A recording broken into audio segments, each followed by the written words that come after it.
Cain's mark from Genesis 4:15 in the passage we read earlier is one of the more mysterious elements in the early chapters of Genesis. Here's the key line for context. "And the Lord said unto him, Therefore whosoever slayeth Cain, vengeance shall be taken on him sevenfold. And the Lord set a mark upon Cain, lest any finding him should kill him."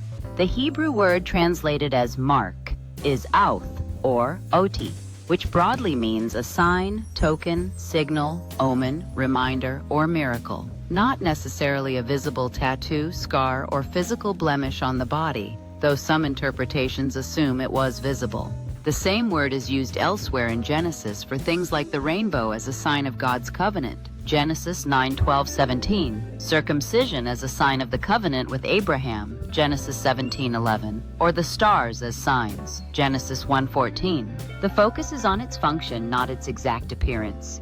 Primary biblical significance and protection from vengeance. After Cain murders Abel and is cursed to be a restless wanderer, with the ground no longer yielding easily for him, he fears that others, perhaps future people or even animals in the sparse early population, will kill him in revenge.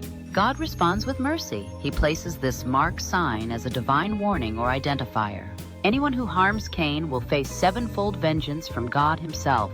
It's not a badge of shame or further curse. It's God's preserving grace, allowing Cain to live despite his grave sin. A mercy amid judgment. This shows God's character early in Scripture. Justice, curse on Cain for murder, balanced with compassion, protection from immediate death. Cain's life continues. He builds a city, has descendants who advance culture, music, metallurgy, herding, illustrating that even sinners can experience God's common grace in the world. Common interpretations. The Bible doesn't specify what the mark looked like, so interpretations vary across Jewish and Christian traditions. A visible sign on Cain's body, i.e. on the forehead, a scar, or some distinguishing feature that others would recognize as meaning, "do not touch." This one is under God's protection. A non-physical sign, perhaps God's verbal decree itself, or something miraculous like tremors shaking, from Septuagint readings of Cain's curse as groaning and shaking, or even a change in demeanor reputation that marked him as untouchable. Not a curse extension. It doesn't pass to descendants or tie to any group race. Cain's line continues briefly but ends or is absorbed before the flood in most readings. Ethiopian Orthodox tradition. In the Ethiopian Orthodox Tewahedo Church, which follows the Septuagint-influenced Ge'ez text closely for Genesis, the interpretation aligns with broader Oriental Orthodox and Eastern Christian views. The mark is a sign of divine protection and mercy, not punishment or racial distinction. The Ethiopian Church has never endorsed racist misuses of this passage, e.g., linking it to skin color or curses on Africans Cushites, which some Western groups historically did to justify slavery or discrimination.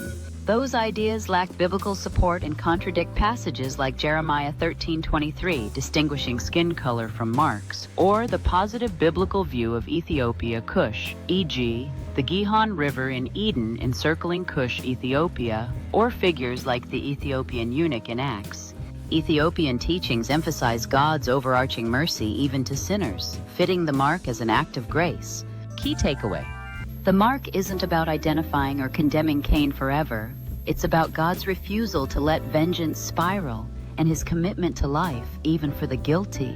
It foreshadows themes of protection, like marks on the faithful in later books, Ezekiel 9:4, and ultimate redemption through Christ.